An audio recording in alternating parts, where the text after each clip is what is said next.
Φίλες και φίλοι, καλησπέρα. Ακούσατε ένα πολύ μικρό κομμάτι από ένα σκοπό που άκουσα για πρώτη φορά τον Ιούνιο του 1986. Θυμάμαι, πήρα το αεροπλάνο από την Θεσσαλονίκη, πέταξα στη Λέσβο, στη Μυτιλήνη και πήγα στην Αγία Παρασκευή, όπου πήρα μετάθεση. Εκεί σε μια μονάδα. Και έτυχε να είναι το πανηγύρι του Ταύρου. Μεγάλη ιστορία. Και εκεί σχεδόν αποκλειστικά στο πανηγύρι έπαιζαν αυτό το σκοπό. Είναι ένας καταπληκτικός σκοπός της Μικρασίας, θερμένος, άλλωστε ενιαίος χώρος πολιτισμικά. Ενιαίος χώρος πάντα ήταν η Λέσβος με την Αιωλίδα. Μέρος της Αιωλίδας ήταν και η Λέσβος. Απόψε είναι Παρασκευή 10 Νοεμβρίου του 2023. Θα συνεχίσουμε εκεί που αφήσαμε το νήμα χθες. Πιάζουμε το νήμα εκεί που το αφήσαμε χθες. Δηλαδή απελευθερώθηκε η Μυτιλήνη. Θα διαβάσουμε την προκήρυξη, την ημέρησια διαταγή, ας πούμε, το διάγγελμα του Κουντουριώτη στους Έλληνες ή μάλλον στους κατοίκους της Λέσβου. Πραγματικά θα διαπιστώσετε ότι έχει εξαιρετικά στοιχεία που μας διδάσκουν όχι μόνο εμάς, πανανθρώπινες αξίες, εξαιρετικά στοιχεία, και στη συνέχεια θα πάμε στα υπόλοιπα θέματα. Λοιπόν, ο αρχηγός του στόλου Αιγαίου, Παύλος Κουντουριώτης, απίφθινε το πρώτο ελληνικό διάγγελμα. Εν ονόματι της αυτού μεγαλειότητας του βασιλέως των Ελλήνων Γεωργίου του Πρώτου. Εμείς, ο ναύαρχος Παύλος Κουντουριώτης, αρχηγός του στόλου του Αιγαίου, προς τους κατοίκους της νήσου Μυτιλήνης διακηρύσσομεν και διατάσσομεν. Πρώτον, η νήσος Μυτιλήνη μεθ' των εν αυτή πόλεων, κομμών και συνοικισμών, μετά των λιμένων και των ακτών αυτής κατελήφθη υφημών και διατηλεί από τούδε εις την κατοχήν μας. Δεύτερον, εν την ίσο Οθωμανική αρχέ, εκτός των υπαλλήλων τοπικής διοικήσεως καθερούνται. Την εξουσία δε αυτών θα ασκεί ο διοικητής του τάγματος της κατοχής, ταγματάρχης Μανουσάκης, ον διορίζομαι επίτροπον ημών. Η νήσος κηρύσσεται ολόκληρος εις κατάσταση πολιορκίας, κατά των τάδε νόμων και τα εκτελεστικά αυτού βασιλικά διατάγματα, καθιδρύεται δε εν τη πόλη της Μυτιλήνης έκτακτων στρατοδικαίων αρμόδιων διόλην την νήσων. Τρίτον, ο επίτροπος ημών έχει την εξουσία να χρησιμοποιήσει δια την διοίκηση τους ήδη υπάρχοντας Οθωμανούς υπαλλήλους, δύναται όμως να αντικαθιστά αυτούς κατά τας ανάγκας και τα συμφέροντα της υπηρεσίας.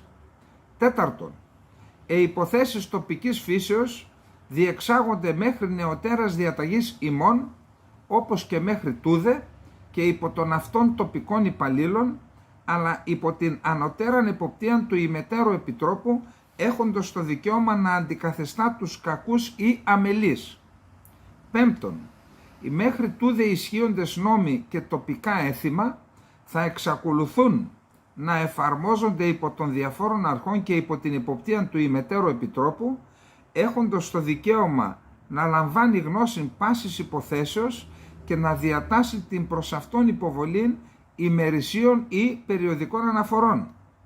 Έκτον, εγγυόμεθα των απόλυτων σεβασμών και απρόσβλητων διατήρηση των ιδιωτικών δικαιωμάτων της ζωής, της θρησκευτικής και προσωπικής ελευθερίας, της τιμής, των οικογενειακών σχέσεων και της ιδιοκτησίας, εις πάντα στους κατοίκους της καταληφθήσης νήσου, αδιακρίτως φιλετικής καταγωγής ή θρησκεύματος, θεωρούντας αυτούς πάντας αδιακρίτως ίσους μεταξύ των, ως προς τα δικαιώματα και τας υποχρεώσεις, ιδιαιτέραν δε εγγυόμεθα προστασίαν εις τα ιερά και ευαγή και φιλανθρωπικά ιδρύματα, ον η περιουσία θα μείνει άθικτος και θα διοικείται, όπως μέχρι τούδε άνευ παρεμβάσεως του εμετέρου επιτρόπου.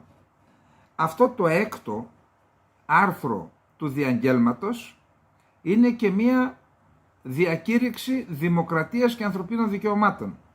Τη στιγμή που οι ελληνικές αρχές κατοχής λέγονται, απελευθέρωσαν το νησί, διακηρύσουν ισονομία και ισοπολιτεία και εγγυώνται τη ζωή, την περιουσία και την τιμή των όλων των πολιτών, ανεξαρτήτως θρησκεύματος και εθνικής καταγωγής. Το ίδιο διάστημα, από αυτές τις μέρες, αποφασίζουν και αρχίζουν να εφαρμόζουν οι νεότουρκοι την γενοκτονία εναντίον αυτών που δεν είναι Τούρκοι και Μουσουλμάνοι στην άλλη πλευρά. Και όχι μόνο αυτό, αλλά και στο νησί, στο κομμάτι του νησιού που ελέγχουν, εφαρμόζουν ακριβώς τα αντίθετα. Αυτά γιατί τα λέω? Γιατί δεν είμαστε οι ίδιοι. Ξέρετε, εντάξει, δεν μιλάω για τον απλό το λαό, μιλάω για την νοοτροπία και την παράδοση διοικήσεως. Η μία διοίκηση είναι λαιλασία και βαρβαρότητα και άλλη διοίκηση είναι αυτή. Χωρίς να σημαίνει ότι δεν γίνονται λάθη και από εδώ μεριά. Αλλά διαβάστε τι λέει ο άνθρωπος και τι εφαρμόστηκε. Την προφύλαξη των ως άνω δικαιωμάτων κατά παντός κινδύνου προσβολής αυτών αναθέτουμε εις των ημέτερων επίτροπων ενεργούντα την αστυνομία της νήσου δια του στρατού της κατοχής και έχοντα την εξουσία να εκδίδει αστυνομικάς διαταγάς ή ουδήποτε περιεχομένου, αλλά γενικάς δι' όλους τους κατοίκους, επιβαλούσας ίσας υποχρεώσεις εις αυτούς αδιακρίτως φιλετικής καταγωγής ή θρησκεύματος. Ρητός απαγορεύομαι εις πάντα στους κατοίκους της νήσου την οπλοφορία, υποχρεούνται δε πάντες εντός της υπό του ημετέρου επιτρόπου οριστισωμένης προθεσμίας να παραδώσουν τα όπλα εις το στρατόν της κατοχής.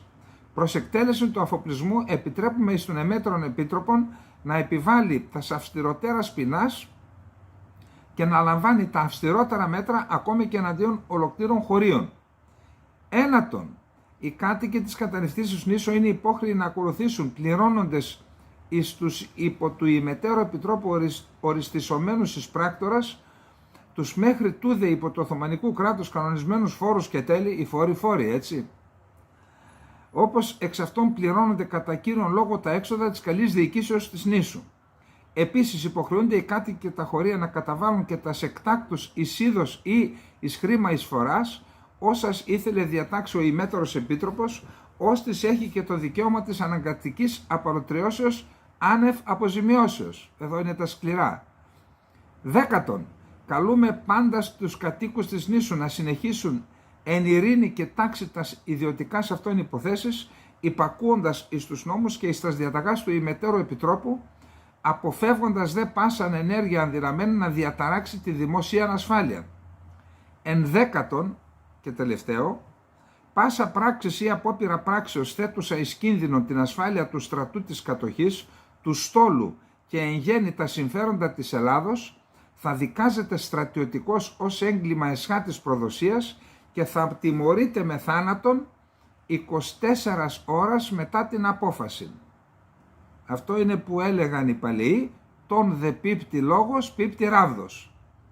Αυτό λοιπόν είναι το διάγγελμα. Το ίδιο βράδυ ο στόλος φεύγει να απελευθερώσει τη Χίο.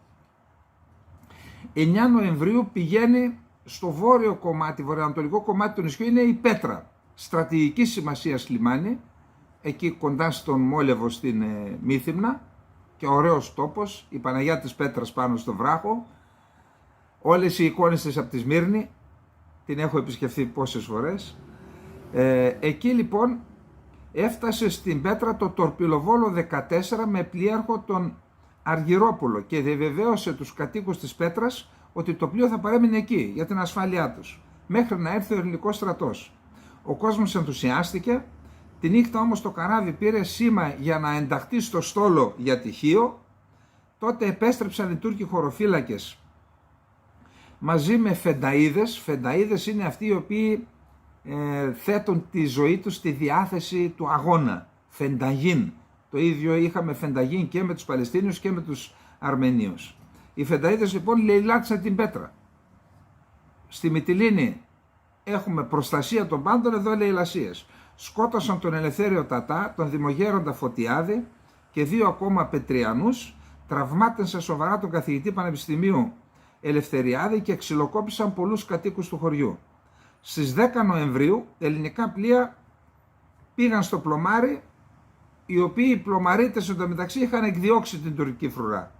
Στις 12 Νοεμβρίου καταλύονται οι τουρκικές αρχές στο Πολυχνίτου, εκεί που είναι ο ταξιάρχης.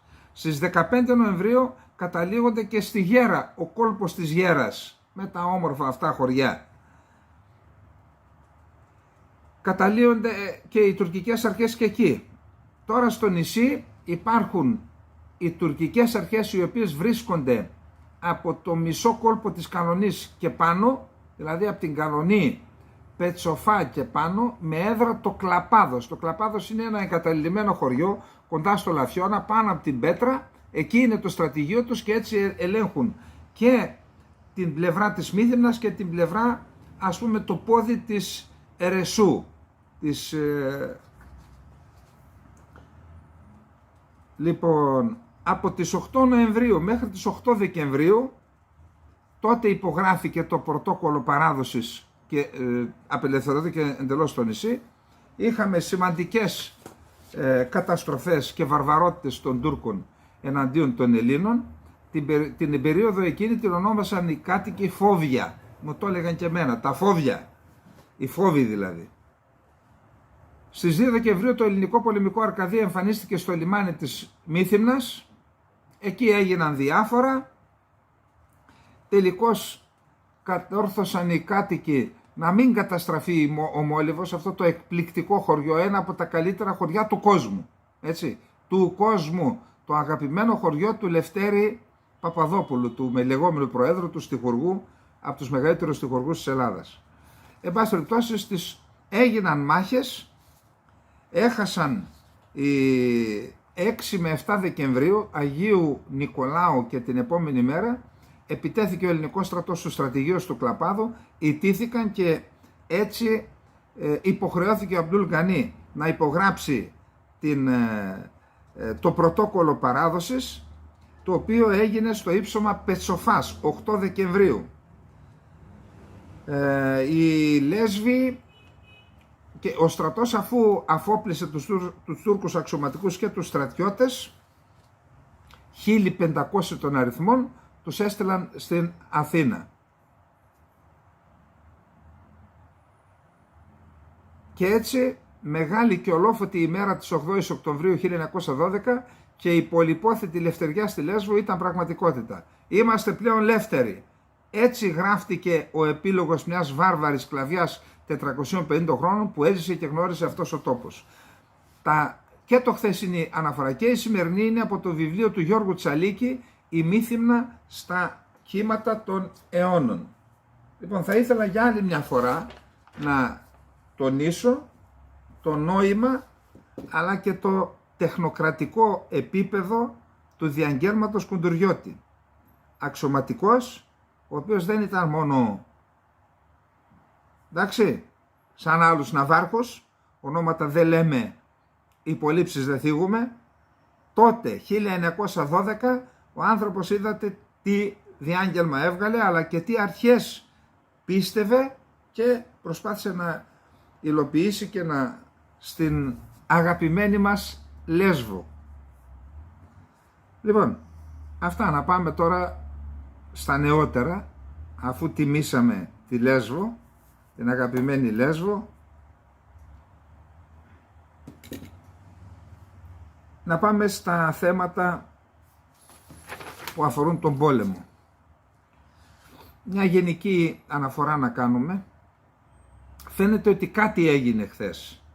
Κάτι έγινε. Δηλαδή, μετά την δήλωση Νετανιάχου στην ουσία για κατοχή της Γάζας, πιστεύω ότι υπήρχαν αντιδράσεις και από τον αραβικό κόσμο και από τη Σαουδική Αραβία, γιατί εκεί είναι όλο το παιχνίδι, οι οποίες αντιδράσεις επηρέασαν και τη στάση της Ουάσιγκτον. Φαίνεται ότι καταβάλλονται τεράστιες προσπάθειες. Η πρωτοβουλία που ξεκίνησε το 2020 με την υπογραφή της συμφωνίας μεταξύ του Ισραήλ και των Ηνωμένων Αραβικών Εμιράτων, δηλαδή οι συμφωνίες του Αβραάμ, που κορυφώνονται με την επικείμενη συμφωνία Ισραήλ-Σαουδικής Αραβίας είναι τεράστιας σημασίας και είναι σε θέση να αλλάξουν, να μεταβάλουν ακόμα και την άποψη και την απόφαση του Νετανιάχου και ό,τι αυτός εκπροσωπεί, γιατί δεν είναι μόνος του, εκπροσωπεί ένα ολόκληρο σύστημα ιδεών, προσώπων, μέρος του βαθέως κράτους του Ισραήλ. Εκεί λοιπόν, ενώ είπαμε ότι είχε αποφασιστεί στην ουσία κατοχή και προσάρτηση και εκδίωξη των Παλαιστινίων, βλέπουμε ότι έχουμε τροποποίηση. Τα γύρισε ο Νετανιάχου χθες και είπε, δεν είπα αυτό εγώ, λέει, δεν είπα για κατοχή, μίλησα για, τέλος πάντων τα μάζεψε, θα δούμε μετά τι ακριβώς είπε. Επίσης, επειδή έχουμε, αυτό είναι ένα θέμα και θα επανέλθω σε αυτό, επίσης έχουμε την παρουσία των επικεφαλής της CIA και της Mossad στην Ντόχα του Κατάρ. Το Κατάρ ξέρουμε ότι είναι η χώρα όπου έγιναν οι μεγάλες συμφωνίες και για την αποχώρηση των Αμερικανών από το Αφγανιστάν με τους Ταλιμπάν, εκεί έγιναν οι διαβουλεύσεις και τώρα γίνονται διαβουλεύσεις για να εξασφαλιστεί συμφωνία για τριήμερη κατάπαυση του πυρός και απελευθέρωση μερικών 10-12 Ισραηλινών ομήρων. Είδα η Ισλαμική Τζιχάντ, αφού είπαμε ομήρως, ότι είπε θα απελευθερώσει 2 άτομα τα οποία πρέπει να απελευθερωθούν για λόγους υγείας, δεν μπορούμε, λέει, να τα υποστηρίξουμε. Ένας σε μεγάλη ηλικία και ένας μικρή ηλικία. Τώρα δεν ξέρω αυτό, άσχετο με τις διαβουλεύσεις που γίνονται. Φύγανε λοιπόν από εκεί, φεύγει και ο Αλ-Θάνι με τον Πρωθυπουργό. Ο Αλ-Θάνι είναι ο Εμμύρης του Κατάρ. Με τον Πρωθυπουργό και τον Υπουργό Εξωτερικών πηγαίνουν στο Κάιρο, όπως στο Κάιρο πήγε και ο Χανίγια, ο επικεφαλής της Χαμάς. Κάτι γίνεται εκεί. Κάτι θα πετύχουν και αναφέρομαι στην απελευθέρωση των ομήρων. Πάντως, σε κάθε περίπτωση, το σφυροκόπημα συνεχίζεται. Απλά ήθελα να τονίσω ότι υπαναχώρησε σε ένα βαθμό ο Νετανιάχου για τον ΕΣΑΗ στην ουσία έλεγχο, κατοχή της λωρίδας της Γάζας. Απλά αφού φτάσαμε εδώ και πριν δούμε τα γεγονότα και τι έχουμε συλλέξει από τα ανά τον κόσμο μέσα μαζικής ενημέρωσης, υπάρχει το εξής ζήτημα.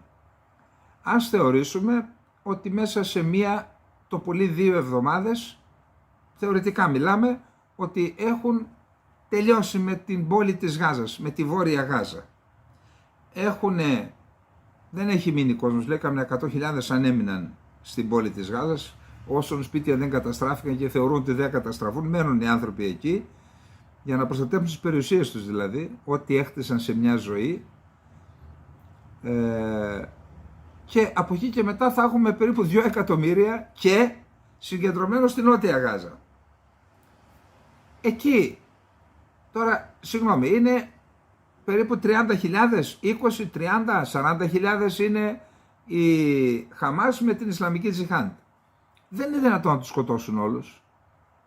Αν και υπάρχουν αναφορές που λένε όσα χρόνια και να περάσουν, όλους από πλευράς του Ισραήλ, όλους όσους συμμετείχαν, 1.100, 1.200, 1.600 πόσοι ήταν, συμμετείχαν στην επίθεση, όλοι θα τιμωρηθούν, λέει.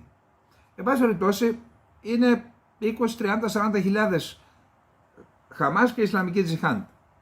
Είναι αφελές να θεωρήσει κανείς ότι δεν θα έχουν κάποιοι παραμείνει στη Νότια Γάζα. Ή δεν υπήρχαν στη Νότια Γάζα αυτοί οι μηχανισμοί. Τι θα κάνει το Ισραήλ, θα σταματήσει στη Βόρεια, δεν θα αρχίσει να βομβαρδίζει και στη Νότια Γάζα? Και αν αρχίσει να βομβαρδίζει στη Νότια Γάζα, όπου έχει 2,3 εκατομμύρια ανθρώπους, τι θα γίνει, πού θα πάνε αυτοί οι άνθρωποι? Μήπως θα υποχρεωθεί μετά από αυτό, δεν μπορεί να ξαναγυρίσουν στη Βόρεια Γάζα, θα πρέπει να πάνε κάπου. Μήπως μετά θα εφαρμοστεί το σχέδιο που λέγαμε Σινά, 200.000 στην Ελλάδα κτλ. Αυτό το θέτω τώρα δεν έχω ιδιαίτερες πληροφορίες, απλά κάθομαι κάτω στο χάρτη, βλέπω, τρέχω τα γεγονότα στο χρόνο και λέω πού θα φτάσουμε.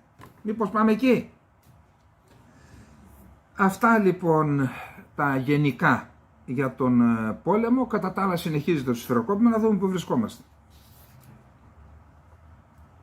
Μετά από αίτημα του Ισραήλ για στρατιωτική βοήθεια, 123 μεταγωγικά αεροπλάνα και 7 πλοία παρέδωσαν περισσότερους από 7.000 τόνους όπλων και στρατιωτικού εξοπλισμού στις ένοπλες δυνάμεις του Ισραήλ. Αμερικάνικα, έτσι, από την Αμερική.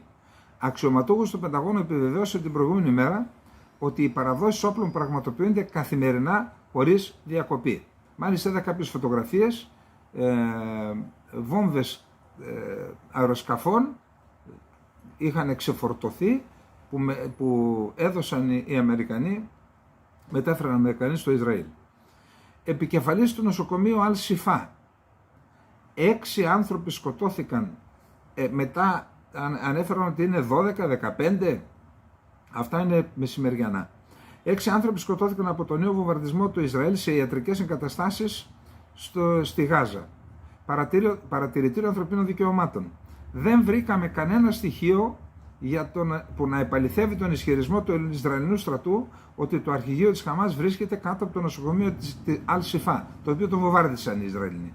Οι παγκόσμιοι ηγέτες πρέπει να καλέσουν το Ισραήλ να αναλάβει επίγουσα δράση για να αποτρέψει περαιτέρω μαζικές φρικαλαιότητες. Οι συνδροεφύλακες της Λωρίδας της Γάζας δήλωσαν ότι περίπου 600 άτομα με ξένη ή διπλή υπηκότητα θα μπορούν να εγκαταλείψουν τη Λωρίδα της Γάζας μέσω του περάσματος της Ράφα στις 10 Νοεμβρίου. Ήταν προγραμματισμένο, δεν ξέρω αυτή τη στιγμή, είναι 7 η ώρα, δεν ξέρω αν έγινε. Οι λίστες που δημοσιεύει η υπηρεσία περιλαμβάνουν πολίτες 15 χωρών, συμπεριλαμβανομένων των Ηνωμένων Πολιτειών της Αμερικής, του Καναδά, της Κίνας, της Ινδίας, της Γερμανίας και της Ρωσίας. Γεντιόθ Αχρονόθ, Ισραηλινή εφημερίδα.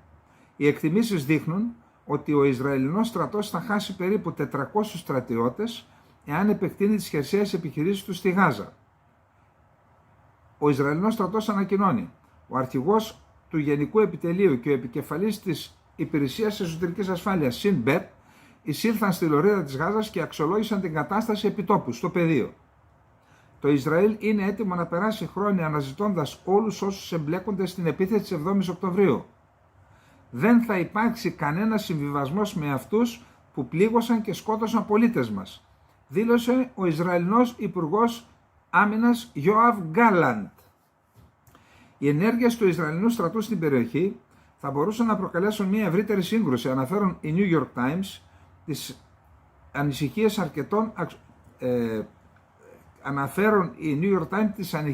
αρκετών αξιωματούχων της κυβέρνησης Biden. Κατά τη γνώμη τους, το Ισραήλ είναι πολύ περιορισμένο στον χρόνο που μπορεί να επιχειρήσει στη Γάζα προτού οι Άραβες ξεσηκωθούν και η Δύση είναι εντελώς απογοητευμένη λόγω της αύξησης των απολειών αμάχων, New York Times, και αξιωματούχοι του Biden. Οι αξιωματούχοι τόνισαν ότι η απόφαση του Ισραήλ να εξαπολύσει χερσαία επίθεση στον πυκνοκατοικημένο θύλακα χωρίς την κατάλληλη προετοιμασία θα προκαλέσει υψηλό αριθμό νεκρών αμάχων. Ο Αμπού Χαμζά, εκπρόσωπος της Σαράια Αλ-Κουτς, δήλωσε ότι είναι έτοιμοι να απελευθερώσουν 2 Ισραηλινούς κρατουμένους, ένα γέρο και ένα παιδί, λόγω ανθρωπιστικών προβλημάτων και έλλειψης συνθηκών για την προστασία της υγείας των κρατουμένων. Ψυχολογικός πόλεμος. Και αυτό είναι ένα εξαιρετικά ενδιαφέρον για κάθε πόλεμο, τώρα το λέω χαμογελώντας, από επαγγελματική διαστροφή, ας πούμε, επειδή το έχω δουλέψει στο θέμα. Στους πολέμους, ξέρετε, πετάνε και προκηρύξεις και λες στους Τούρκους μην πολεμάς τους Έλληνες, μπλα μπλα μπλα μπλα, λες στους Κούρδους μην πολεμάς με τους Κούρδους, διότι αυτά είναι ο ψυχολογικός πόλεμος, και με προκηρύξεις, με μεγάφωνα, με mail, με τα πάντα, με SMS πλέον. Τώρα είδα μία προκήρυξη που έριξαν στη Γάζα και στη Νότια Γάζα και στην Βόρεια, και τι λένε: έχει τα ονόματα αξιωματούχων της Χαμάς και δίπλα πόσες χιλιάδες σεκέλ θα πάρει αυτός που θα δώσει πληροφορίες για το που βρίσκονται. Και τα λεφτά είναι από 200-300 χιλιάδες σεκέλ μέχρι 800.000. 800.000 σεκέλ είναι περίπου 200.000 λίρες και ευρώ και παραπάνω, έτσι.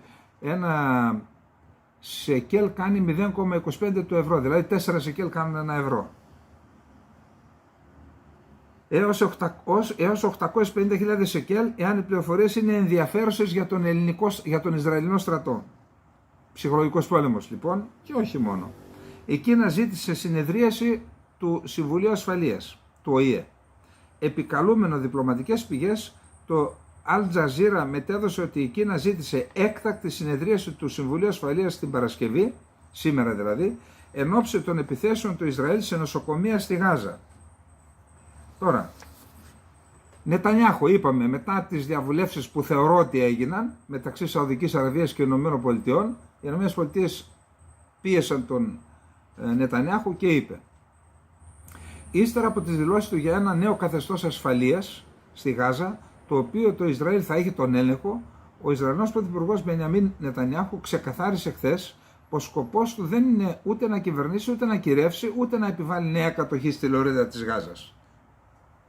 Εντάξει, αλλά ότι δεν θα έχουμε, λέει, από εκεί πρόβλημα ασφάλειας.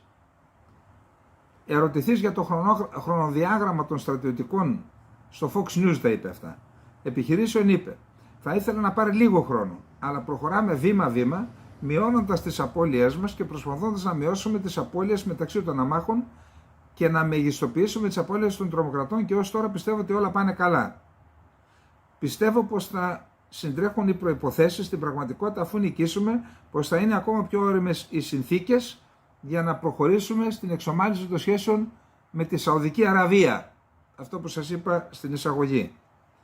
Κάτι που δεν θα αποδεχθούμε είναι η κατάπαυση του πυρός. Κατάπαυση του πυρός με τη Χαμάς θα σήμαινε παράδοση και δεν θα υπάρξει. Λοιπόν, αυτά με το Ισραήλ. Να πάμε τώρα στη Χεσμολάχ και την Ιεμένη, Ιράν και τα λοιπά.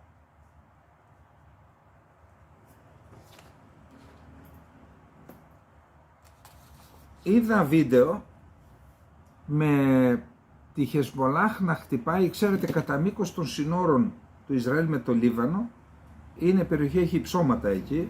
Πάνω στα υψώματα υπάρχουν συστήματα και επικοινωνιών αλλά και παρατήρησης, που παρατηρούν τις κινήσεις που γίνονται από πλευράς του Λιβάνου.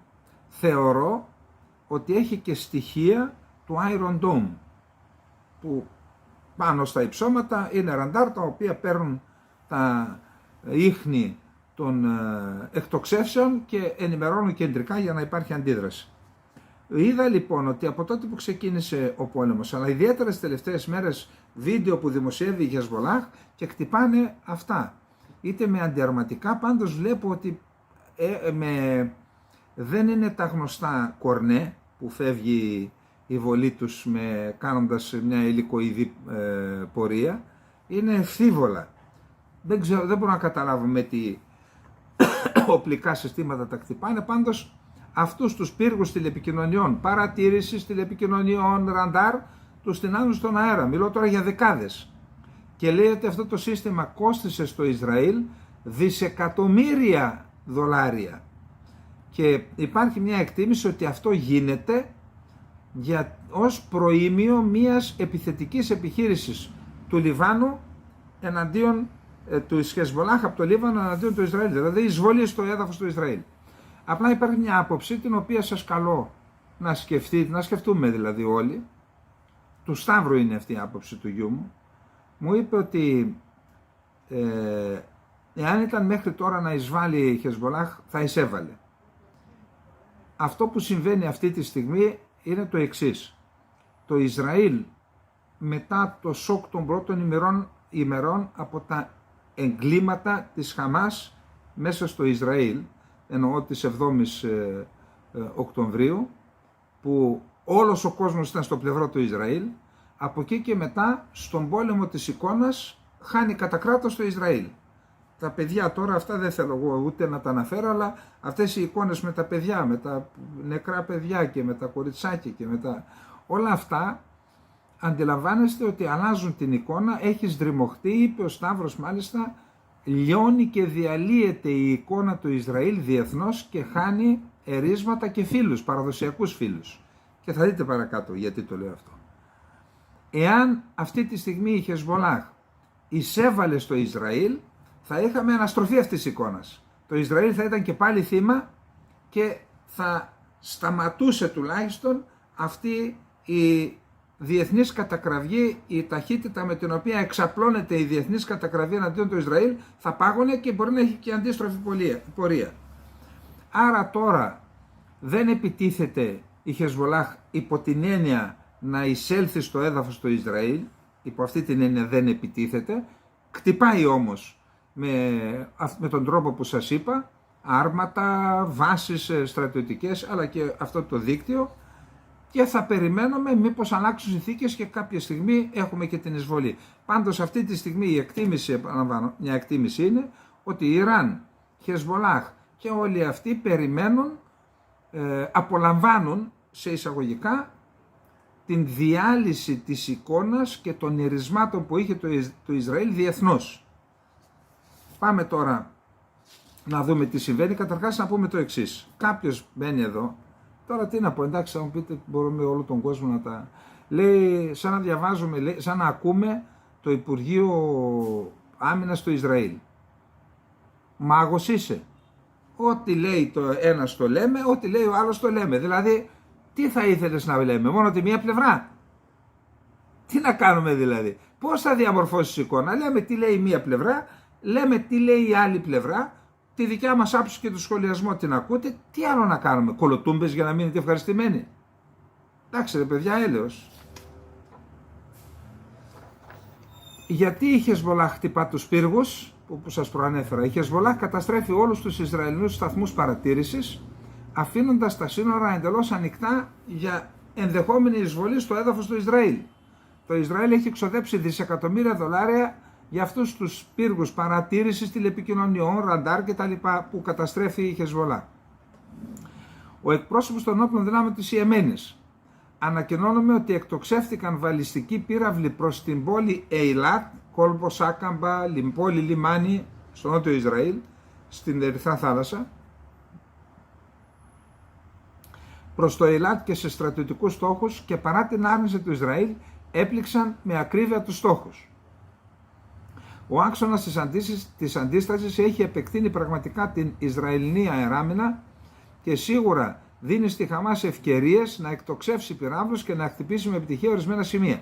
Λέει ο εκπρόσωπος των ενόπλων δυνάμεων της Ιεμένης, ο άξονας της αντίστασης έχει υποχρεώσει την αεράμινα να φύγει από τη Χαμάς, από τη Γάζα, να έρθει στο Ειλάτ, και έτσι δημιουργήθηκαν τρύπες για να θέλοντας να πει ότι εμείς με αυτό που κάναμε βοηθάμε τη Χαμάς.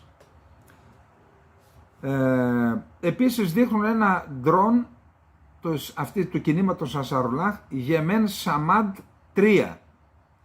Πιθανότατα οι επιθέσεις στο Ισραήλ γίνονται με αυτό το ντρόν. Ωστόσο υπάρχουν και άλλες επιλογές για την Ιεμένη. Μόνο εμείς παίρνουμε, διανεύουμε από τον ένα και από τον άλλον. Αυτοί έχουν ντρόν για 2.000 χιλιόμετρα. Σκεφτείτε η Ελλάδα να είχε 1.000 ντρόν που να έχουν εμβέλεια 2.000 χιλιόμετρα, θα κάλυπτε το σύνολο της Τουρκίας. Αντί να παρακαλάμε τον ένα και τον άλλον. Σήμερα είδαμε την πρώτη οπτική απόδειξη επίθεσης με ντρόν στο Ειλάτ, και τα πιο προηγμένα αμυντικά συστήματα ΝΑΤΟ-Δύσης δεν μπόρεσαν να αποτρέψουν την πρόσκρουση του ντρόν πάνω σε σχολείο στο Ειλάτ. Έγινε αυτό.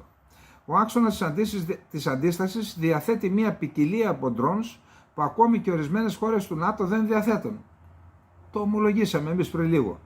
Δικαίως οι Αμερικανοί ανησυχούν για τη δύναμη του άξονα της αντίστασης και προσπαθούν να αποφύγουν οποιαδήποτε αντιπαράθεση που θα μπορούσε να οδηγήσει στο τέλος των βάσεών τους στη Δυτική Ασία και στη Μέση Ανατολή. Σύμφωνα με αναφορές Ισραηλινών μέσων ενημέρωσης, χθες το βράδυ, για πρώτη φορά στην ιστορία, το είδα το βίντεο αυτό έτσι, ένας βαλιστικός πύραυλος από την Ιεμένη έφτασε πάνω από την πόλη Ειλάτ, και είδα το βίντεο που τον αναχέτησαν ακριβώς πάνω από την πόλη Ειλάτ με σύστημα Arrow 3. Πιο πριν είχαν κάνει αναχαιτήσεις με σύστημα Arrow 2. Μέλος του πολιτικού γραφείου του κινήματος Ανσαρουλάχ της Ιεμένης, ο Αλή Αλ Καχούμ. Ως χώρα Η ηγεσία και ο λαός της Ιεμένης πήραν τη σωστή απόφαση να στηρίξουν την Παλαιστίνη. Το Υπουργείο Άμυνας ξεκίνησε την εξαγγελθήσα επιχείρηση με βαλιστικούς πυράβλους και ντρόουν βελληνικούς άνω των 2.000 χιλιόμετρων. Επιβεβαιώνουμε ότι η Ιεμένη βρίσκεται σε λόγο και δράση με την Παλαιστίνη και αυτή είναι η χώρα που μπήκε στην εξίσωση της νίκης στη Γάζα με τους επόλοιπους ελεύθερους λαούς. Η Ιεμένη δηλαδή είναι με τους ελεύθερους λαούς. Αξιωματούχος του Λευκού Οίκου. Το Ιράν πρέπει να σταματήσει τις επιθέσεις εναντίον Αμερικανών στρατιωτών στο Ιράκ και τη Συρία. Το Ιράν πρέπει να σταματήσει να υποστηρίζει τη Χαμάς, τη Χεσβολά και να επιτίθεται σε πλοία στον Περσικό κόλπο. Η Ισλαμική αντίσταση του Ιράκ. Χτυπά αεροπορική βάση του Ιράκ, τον ΗΠΑ στο Ιράκ. 2 ντρόουν καμικάζι επιτέθηκαν σε βάση στο Ιρακινό Κουρδιστάν. Μετά την έκρηξη, σύμφωνα με ορισμένες αναφορές, μια αποθήκη καυσίμων πήρε φωτιά. Είδα και τη φωτογραφία. Όντως, το αεροδρόμιο της Ερμπίλ υπήρχε μια φωτιά. Την ίδια ώρα, οι αρχές του Ιρακινού Κουρδιστάν δήλωσαν ότι ο Αμερικανικός στρατός αποσύρθηκε από αυτή τη βάση στις 20 Οκτωβρίου. Εδώ ξέρετε τι παρατηρούμε. Ότι η Αμερική λέει σταματήστε να μας βαράτε και αυτοί συνεχίζουν να βαράνε. Τι καταλαβαίνετε εσείς? Τα έχω ξαναπεί. Όλοι αυτοί που πήραν τις λανθασμένες αποφάσεις και έφεραν σε αυτή την κατάσταση στην Αμερική πρέπει να κάτσουν στο σκαμνί. Καθίστε τους, διότι αυτά όταν τα λέγαμε χρόνια πριν μας λέγατε αντιαμερικανούς. Όταν λέμε ρε παιδιά δεν μπορείτε να τα κάνετε αυτά. Θα τα πληρώσετε αυτά. Και είδα πριν από λίγο, έστειλε ένας φίλος, είδα μία συνέντευξη που είχε δώσει ο Αμπτουλάχ Οτσαλάν στον Πάνο Παναγιωτόπουλο. Τον τότε δημοσιογράφος, μετέπειτα Υπουργός Άμυνας και τώρα πάλι δημοσιογράφος. Πριν από 28-29 χρόνια. Και είπε στο Ισραήλ, λέει, το Ισραήλ, ένας λαός που έχει υποστεί κτλ. Είπε και για τη Χαμάς και προφητικά λόγια. Και λέει, αυτό που κάνει το Ισραήλ να συντάσσεται με την Τουρκία και να γίνεται συνένοχος το Ισραήλ με την Τουρκία στα εγκλήματα που γίνεται εις βάρος μας, θα έρθει η στιγμή που θα το πληρώσει. Τι πληρώνει τώρα το Ισραήλ? Πληρώνει αυτά. Θέλω να πω, η διορατικότητα στην πολιτική είναι τεράστιο ζήτημα.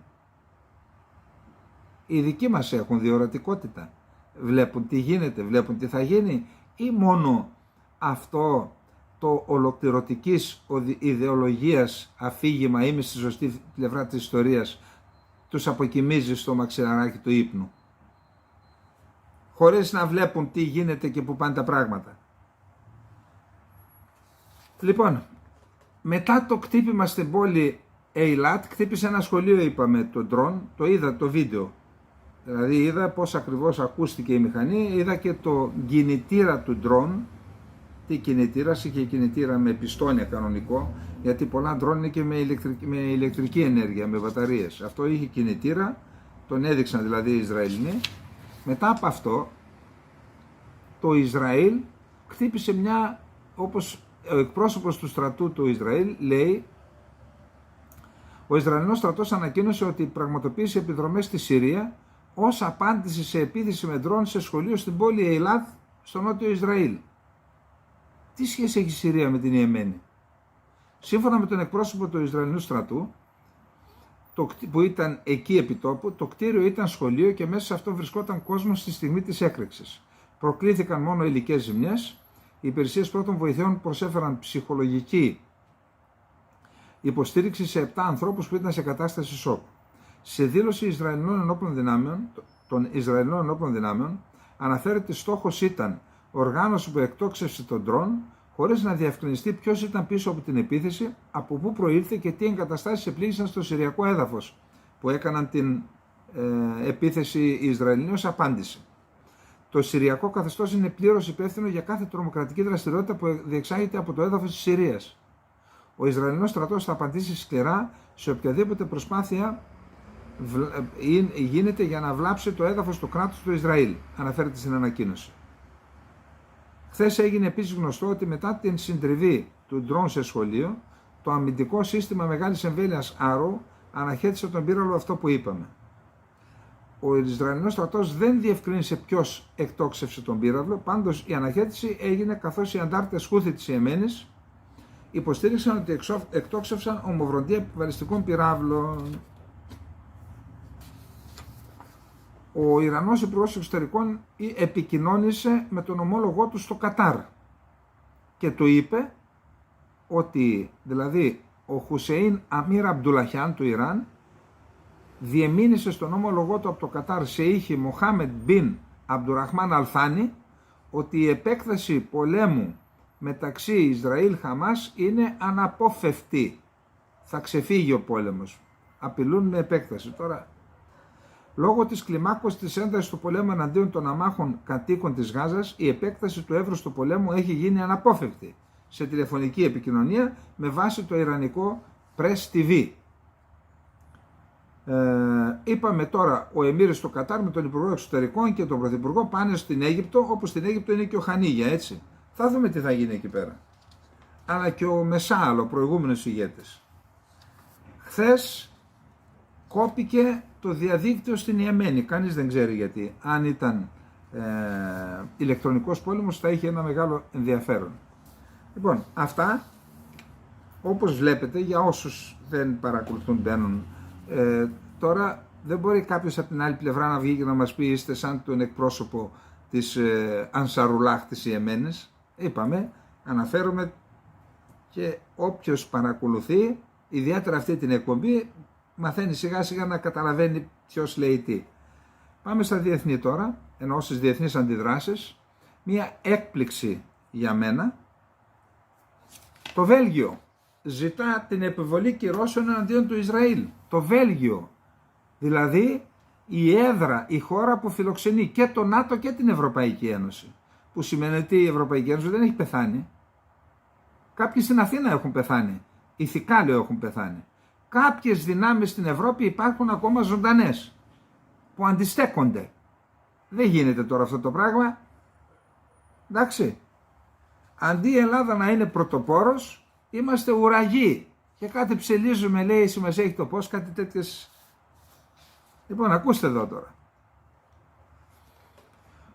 Ο Βέλγος Πρωθυπουργός Αλεξάντερ Ντεκρό, Φλαμανδός, οι Φλαμανδοί κατά παράδοση είναι πιο φιλελεύθεροι, έκρινε χθες Πέμπτη ότι η Ευρωπαϊκή Ένωση πρέπει να εξετάσει το ενδεχόμενο να απαγορεύσει την είσοδο στο έδαφος της ορισμένων Ισραηλινών εξτρεμιστών που ασκούν ή υποκινούν βία εναντίον Παλαιστινίων.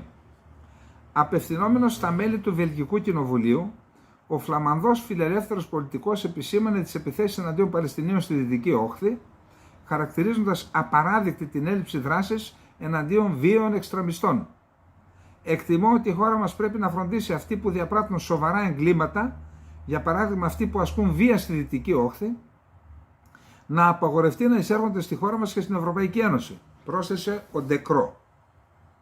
Προσωπικές κυρώσεις πρέπει επίσης να επιληφθούν σε έναν υπουργό ο οποίος κάλεσε να χρησιμοποιηθεί πυρηνικό όπλο εναντίον πληθυσμού που δεν μπορεί να κάνει τίποτα και σήμερα ζει σε φρικτές συνθήκες, συμπλήρωσε.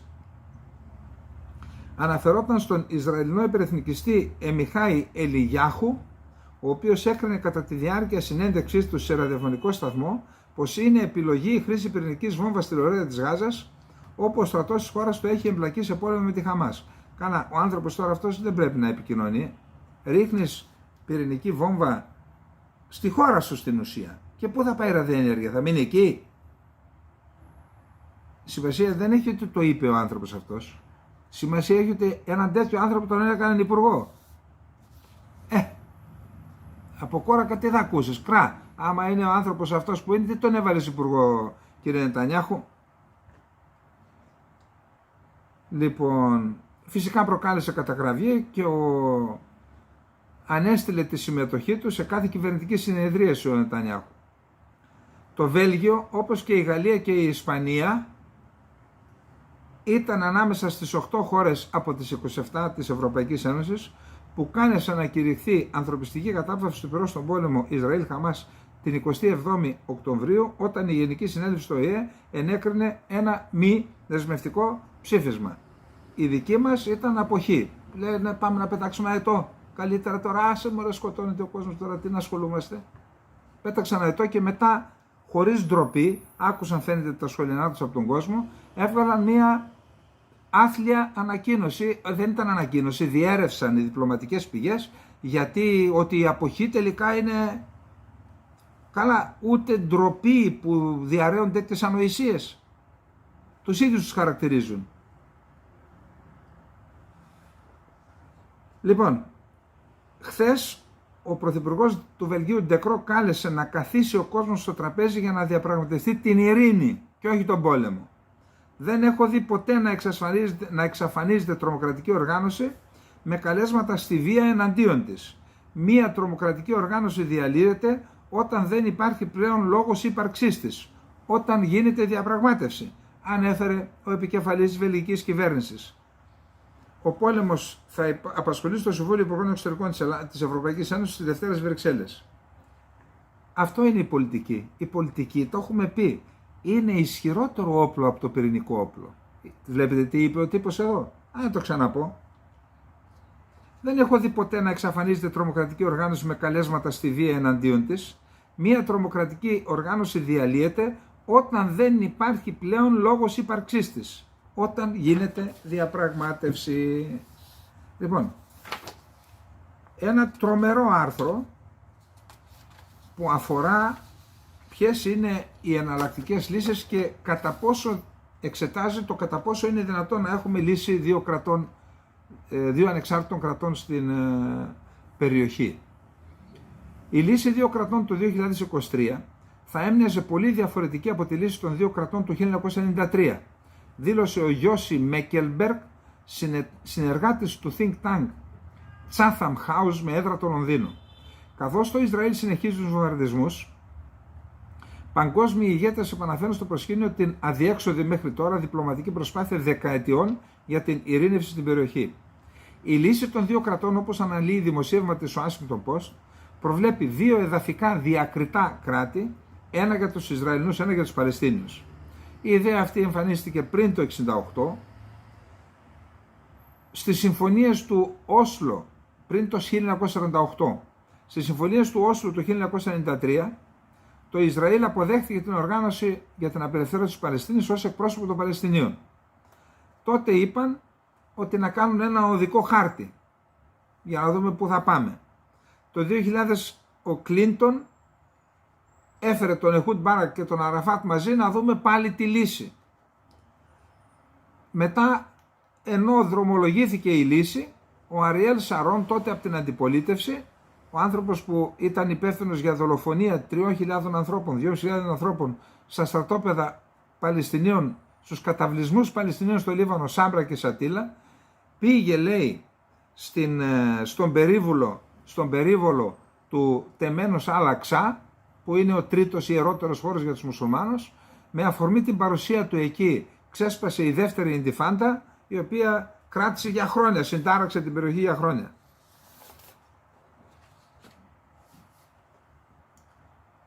Τέλος πάντων, υπάρχουν αρκετά, είναι ένα άρθρο της ναυτεμπορικής που λέει ότι είναι πολύ δύσκολο από τη στιγμή που έχουν δημιουργηθεί οι οικισμοί, οι παράνομοι οικισμοί μέσα στη Δυτική Όχθη, νομίζω είναι 700.000 οι έπικοι. Τώρα λέει πώς θα γίνει κράτος εκεί πέρα. Πρέπει να φύγουν όλοι αυτοί οι άνθρωποι και το θεωρώ αδύνατο.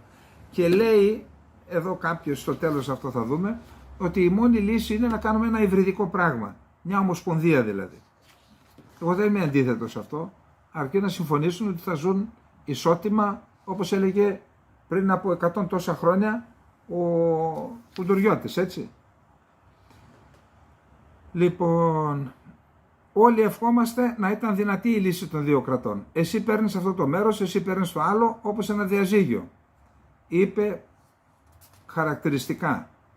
Δεν υπάρχει περίπτωση να πουλήσουμε το σπίτι και να χωρίσουμε, πρόσθεση. Η κατάσταση θα έπρεπε, μισό λεπτό λίγο, να το πάρουμε από την αρχή. Ο Μάρκ Λεβίν, καθηγητής ιστορίας και πρόεδρος του προγράμματος Παγκόσμιων Μελετών Μέσης Ανατολής στο Πανεπιστήμιο της Καλιφόρνιας στο Ιρβάιν, δήλωσε ότι η λύση δύο κρατών δεν είναι πλέον εφικτή. Απλά κοιτάξτε το χάρτη. Αναφερόμενος στους εκατοντάδες Ισραηλινούς οικισμούς, τους παράνομους στη Δυτική Όχθη. Όλοι ευχόμαστε να ήταν δυνατή η λύση δύο κρατών. Εσύ παίρνεις αυτό το μέρος, εσύ το άλλο, όπως ένα διαζύγιο. Ωστόσο, δεν υπάρχει περίπτωση να πουλήσουμε το σπίτι και να χωρίσουμε, πρόσθεσε, άρα να φύγουμε από τους οικισμούς. Η κατάσταση θα έπρεπε να μοιάζει περισσότερο με ένα διαζύγιο της εποχής της πανδημίας, όπου χωρίζουμε, αλλά εξακολουθούμε να ζούμε στο ίδιο σπίτι. Οραματίζεται λοιπόν ένα είδος υβριδικού μοντέλου ο Λεβίν, κοινά, επικαλεπτόμενα ή αυτό που αποκαλούμε παράλληλα κράτη, τα οποία δεν ορίζονται από τη σύνδεση μεταξύ εδάφους και κυριαρχίας. Το Ισραήλ θα μπορούσε να παραμείνει ένα εβραϊκό κράτος, η Παλαιστίνη θα μπορούσε να είναι ένα παλαιστινιακό κράτος, αλλά οι Εβραίοι και οι Παλαιστίνοι θα μπορούσαν να ζουν οπουδήποτε. Αυτό τώρα να σας πω τι είναι. Δεν υπάρχει τέτοιο. Ό,τι δεν υπάρχει μοντέλο στον κόσμο, πώς θα το εφαρμόσεις. Δεν είναι ο μόνος που σκέφτεται πέρα από το παραδοσιακό μοντέλο των δύο κρατών. Ορισμένοι Ισραηλοί, Παλαιστίνοι και ανεξάρτητοι μελετητές έχουν υποστηρίξει την ιδέα μιας συνομοσπονδίας ως εναλλακτική λύση. Τη θεωρώ κι εγώ σωστή, αφού δεν μπορούν να γίνουν δύο κράτη, αν δεν μπορούν να γίνουν. Μακάρι να γίνουν. Σωστή η συνομοσπονδία, αρκεί να συμφωνήσουν ότι θα ζουν σε ειρήνη και θα αποδέχεται ο ένας τον άλλον, έτσι. Λοιπόν, πάμε.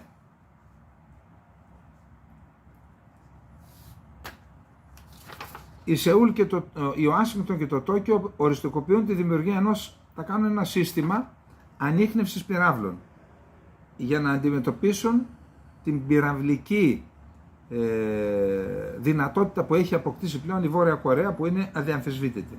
Άρα θα γίνει ένα σύστημα έγκαιρης προειδοποίησης, αλλά και αντιπυραυλικό σύστημα.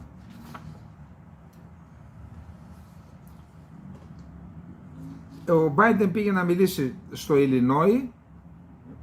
Ένας φιλοπαλαιστίνιος σηκώθηκε να τον ρωτήσει κάτι και τον έβγαλαν έξω από την αίθουσα. Η Αμερική ήταν ανεκτική σε αυτά. Τώρα βλέπουμε ότι ο πόλεμος πλήττει και τη δημοκρατία στην Αμερική. Ήταν ανεκτική, επαναλαμβάνω. Έξω από όταν έφτασε στο Σικάγο ο Biden, γιατί είναι εκεί για τα προεκλογικά, είχε αρκετές, είδα ένα βίντεο, αρκετές εκατοντάδες, μπορεί και χιλιάδες άνθρωποι που διαδήλωναν υπέρ της Παλαιστίνης. Όσο περισσότερο συνεχίζεται η επιχείρηση στη Γάζα, τόσο πιο απομονωμένοι θα μπορούσαν να γίνουν το Ισραήλ και η ΗΠΑ, ανέφεραν New York Times. Πολλές χώρες ζητούν κατάπαυση του πυρός.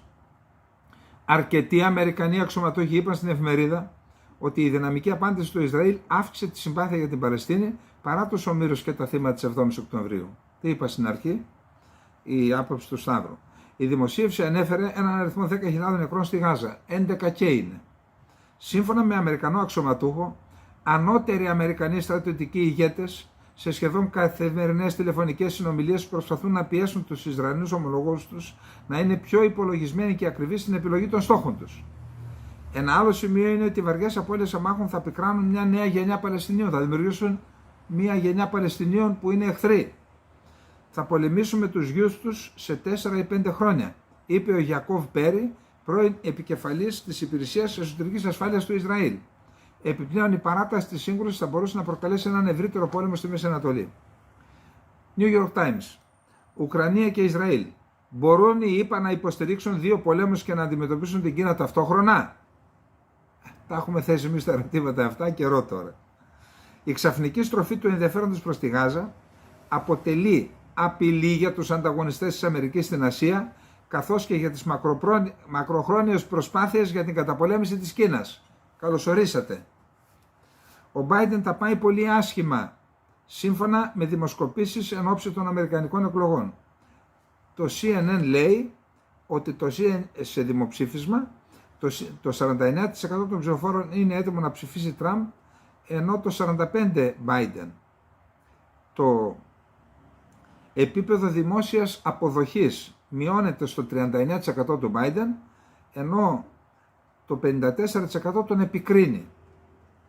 CNN. Αμερικανοί διπλωμάτες προειδοποιούν την κυβέρνηση Biden ότι λόγω της εισβολής στη Γάζα υπάρχει κίνδυνος οι ΗΠΑ να χάσουν μια ολόκληρη γενιά Αράβων, να γίνουν αντιαμερικανοί δηλαδή. Ο πρεσβευτής της Κίνας στις ΗΠΑ, Xie Fang, εν ώψη και της συνάντησης Biden-Xi Jinping στις 15 του μηνός στο Σαν Φραντζίσκο, λέει: οι σινοαμερικανικές σχέσεις συνεχίζουν να αντιμετωπίζουν σοβαρές προκλήσεις και μένει ακόμα μακρύς δρόμος να διανυθεί για τη σταθεροποίηση και τη βελτίωσή τους. Το σημαντικότερο είναι να βρεθεί ο σωστός τρόπος να συνυπάρχουν η Κίνα και η ΗΠΑ στη νέα εποχή. Δηλαδή, ξέρετε τι είπε ο Κινέζος πρέσβης? Ελάτε να συγκυβερνήσουμε οι δυο μας τον κόσμο. Ας τη Ρωσία εκεί πέρα την περιθωριοποιήσουμε. Αυτό είπε στην ουσία. Να συνυπάρχουμε. Τι να συνυπάρχουμε? Λοιπόν, υπάρχει ένα έργο, το LNG-2 της Αρκτικής. Υγροποίηση LNG στην Αρκτική, το οποίο το έχουν θέσει στο στόχαστρο οι Αμερικανοί με κυρώσεις, και το Υπουργείο Εξωτερικών των ΗΠΑ θέλει να σταματήσει το έργο. Πάμε παρακάτω είμαστε. Λοιπόν, το Υπουργείο Εξωτερικών των ΗΠΑ θέλει να σταματήσει το έργο LNG-2 της Αρκτικής. Αυτό δήλωσε χθες ο βοηθός Υπουργός Εξωτερικών των ΗΠΑ για ενεργειακούς πόρους, Τζέφρι Πάγιατ. Σύμφωνα με τον ίδιο, οι ΗΠΑ στοχεύουν στη μείωση των εσόδων της Ρωσίας από τις εξαγωγές πετρελαίου και φυσικού αερίου. Γι' αυτό στην Ουάσιγκτον θέλουν να σταματήσουν το έργο Arctic LNG 2 LLC, η οποία ασχολείται με το έργο κατασκευής εργοστασίου υγροποιημένου φυσικού αερίου.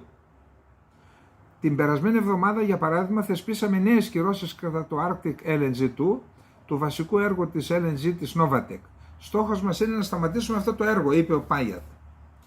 Η Ινδία οφείλει την ανάπτυξή της στις αυξημένες εισαγωγές πετρελαίου και φυσικού αερίου από την Ρωσία.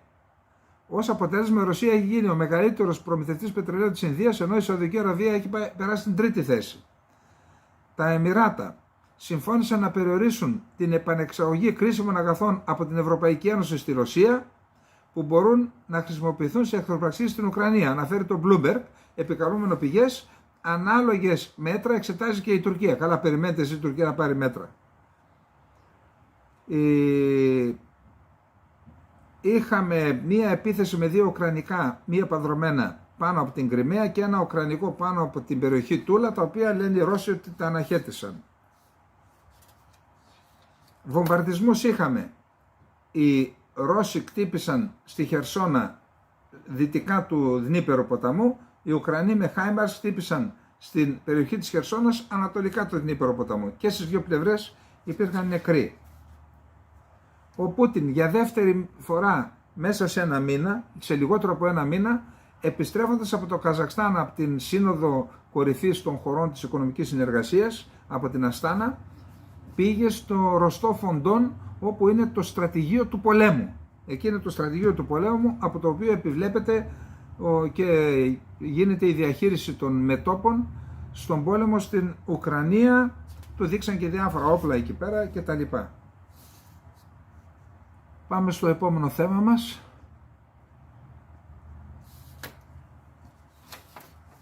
Εάν ο Ντόναλντ Τραμπ έρθει στην εξουσία στις ΗΠΑ και η Ουάσιγκτον αλλάξει τη θέση της σχετικά με τις στρατιωτικές ενέργειες στην Ουκρανία, το Κίεβο θα συνεχίσει να μάχεται εναντίον της Ρωσίας χωρίς την αμερικανική υποστήριξη, δήλωσε ο Ζελένσκι.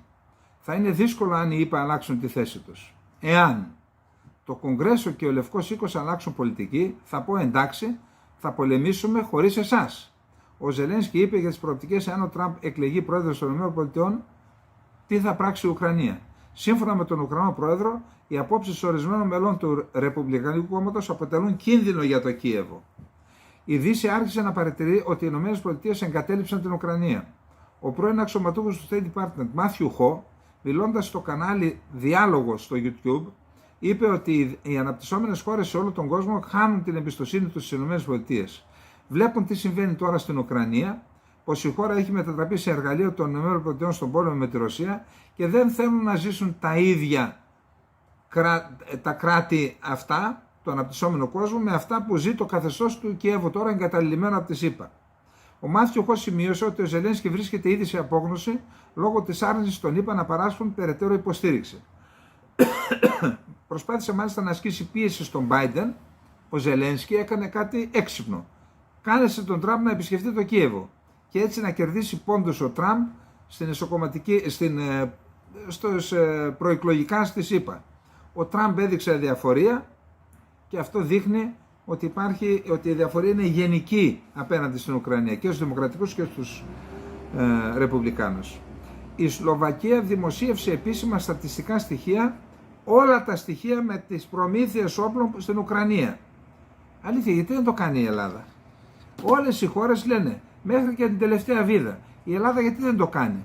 Αφού δεν αποδυναμώσαμε την άμυνά μας, βγάλτε να είμαστε και περήφανοι. Βοηθήσαμε την Ουκρανία να αντιμετωπίσει την εισβολή της Ρωσίας. Γιατί δεν το κάνουν? Αν λειτουργούσαν εδώ οι θεσμοί, αυτοί που αποφάσισαν πολιτικοί και στρατιωτικοί σήμερα θα ήταν πίσω από τα κάγκελα. Γιατί, να μην πω τι τώρα, για να μην τα κάνουμε χειρότερα. Εντάξει, αλλά δεν λειτουργούν οι θεσμοί και μου γράφετε ορισμένοι ότι τα λέει ο ένας και τα λέει ο άλλος. Εντάξει, ξέρω πολύ καλά τι λέει και ποιος. Πολύ καλά. Ο εκπρόσωπος της Ουκρανικής Πολεμικής Αεροπορίας Σιγνάτ ανακοίνωσε ότι έρχεται στην Ουκρανία η τρίτη πυροβολαρχία Patriot. Δεν ξέρω ποιανού, πιθανόν να είναι γερμανική. Η Ουγγαρία είναι αποφασισμένη να βάλει βέτο στο πρόγραμμα χρηματοδότησης, μακροπρόθεσμο πρόγραμμα χρηματοδότησης της Ουκρανίας με 50 δισεκατομμύρια δολάρια, νομίζω μέχρι το 26-27 πότε. Είπε, εγώ βάζω βέτο και εξετάζουν τώρα άλλους τρόπους να γίνει σε εθνικό επίπεδο με απόφαση της Ευρωπαϊκής Ένωσης για να παρακάψουν το βέτο, με, να σας πω πώς το λένε,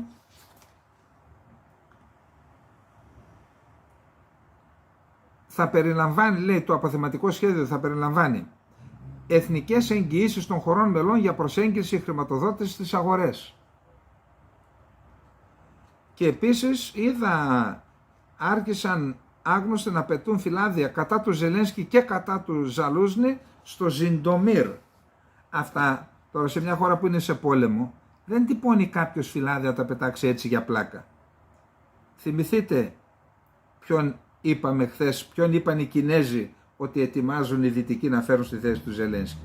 Εντάξει, τον επικεφαλής των στρατιωτικών πληροφοριών της Ουκρανίας. Ούτε Ζαλούζνη, ούτε Ζελένσκι. Φαίνεται δεν θέλουν το ζήτα. Λοιπόν, πάμε και στο τελευταίο θέμα. Καλά, έχουμε δει τώρα και έχουμε δει. Τι προλαβαίνουμε να πούμε τώρα, τι προλαβαίνουμε. Κάτι πρέπει να αφήσουμε. Θα αφήσουμε τα ελληνικά, την Αμάλθεια θα την αφήσουμε για αύριο. Ο Χριστοδουλίδης η Κύπρος έκανε μια εξαιρετικά ενδιαφέρουσα πρόταση και έτσι ξέφυγε από το μονοσήμαντο της στήριξης μόνο της μιας πλευράς για ανθρωπιστικό διάδρομο από τη Λάρνακα, από την Κύπρο και από τη Λεμεσό στην Γάζα. Αλλά εντάξει, να πούμε αυτό και να αφήσουμε το άλλο θέμα για αύριο, δεν πειράζει. Λοιπόν, πάμε σε αυτό. Το πρώτο τεστ θετικό χθες στο Παρίσι. Το επόμενο στάδιο είναι η υλοποίηση της πρότασης και η αναμονή ανοίγματος του δρόμου για την Κυπριακή Ανθρωπιστική Πρωτοβουλία για τη Γάζα. Το όνομα αυτής Αμάλθεια, εμπνευσμένο από την αρχαία ελληνική μυθολογία, σύμφωνα με την οποία η Αμάλθεια ήταν η τροφός του θεού Δία.